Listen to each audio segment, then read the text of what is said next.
September 9th, 2016. This city is on no one's map. If it had ever been, those people have long since died, as have their children, and grandchildren, and great-grandchildren, and great-great-grandchildren, and so on.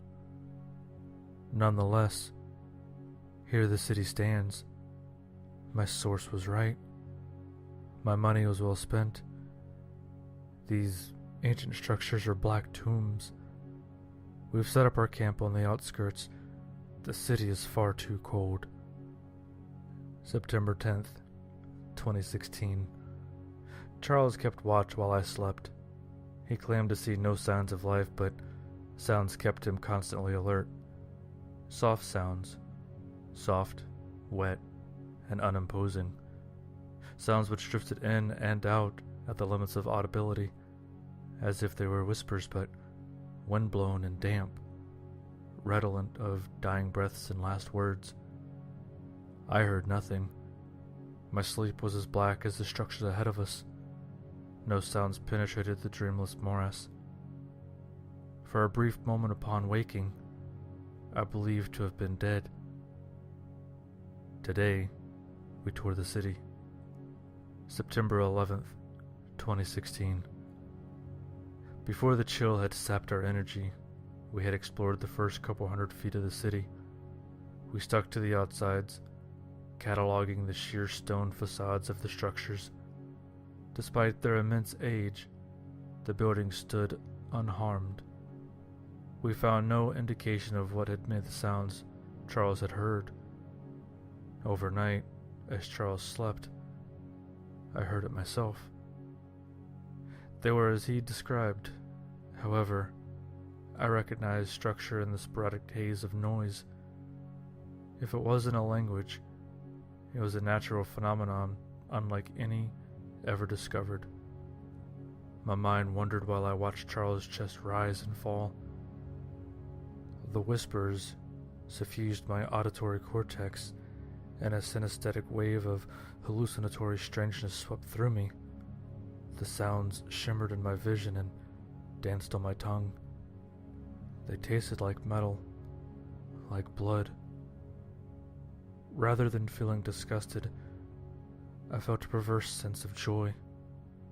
September 12th, 2016. I blinked and Charles was gone. How I could have fallen asleep is a mystery, as I was standing. But when my eyelids lifted, it was day, and my partner had disappeared. In his place were footsteps leading to the city. The sounds are loud now. I'm miles within the bowels of the cold black city. Structures tower over me and block the sun. My breath freezes in front of my face on this late summer day. The temperature only contributes to the feeling of wrongness. When the wind blows, I think I hear Charles calling my name, over and over and over and over, swept by gales of air and changing pressures and permeating the wet sounds which echo off every hut and dwelling he calls. I will not sleep tonight. September 13th, 2016. The first sign of life presented itself to me early this morning. It was a fleck of skin or gristle glinting in the sunlight. It was attached to the side of a small structure. When I went in close to investigate, I discovered it was growing from deep within a crack in the stone. I pressed my knife into it and it bled and retracted into the rock. If it weren't for the gales of wind and what I now know to be Charles's moans, I could have sworn I heard it make a noise. A tiny wet noise. September 14th, 2016. It is difficult to keep the fires from blowing out overnight. The expanse of this city is unlike what either of us had expected. I am beyond lost now. I am impelled ahead with the futile desire to help Charles and get us home. The deeper I get, the worse shape the structure seemed to be in. All the cracks and missing pieces are filled with the same living tissue.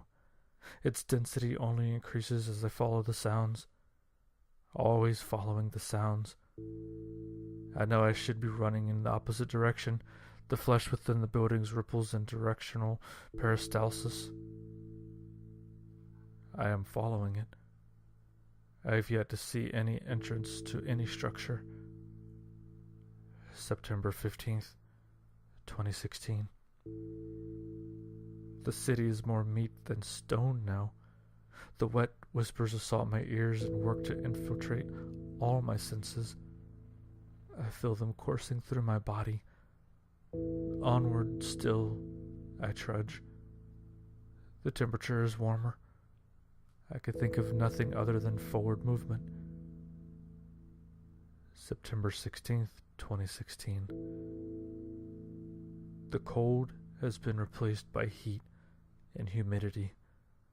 The stone has been subsumed by flesh. Titanic structures of muscle and veins reach toward the gray sky. All is wet. All is moving. September 17th, 2016. This morning I discovered Charles. Charles. Whether it was my partner or not is something I don't know. He was trapped within the meat of a structure. It appeared his body had been incorporated into the surrounding flesh. Thick veins fed his legs and neck. A few feet away, other Charleses were growing from different structures. All were in different forms of development. All twitched and moved with all-encompassing fleshscape. They've since noticed me. They began with simple staring, but now they are reaching. The hands of my partner, the man I've loved, are extending toward my hands, hands which they've held countless times in what feels like a distant past. The wet whispers are seductive and intoxicating. I look back toward the sea of flesh and stone I've crossed to reach this point. The thought of the cold on the outskirts of the city is hideous.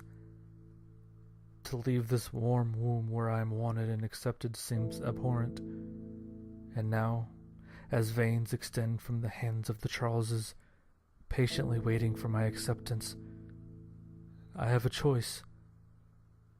Do I leave, cold and alone, or do I enter this union of flesh? I've been cold and alone for so long. I need to believe I'm ready for something new. Something warm. Something we can experience together. Pray for me. Pray for us.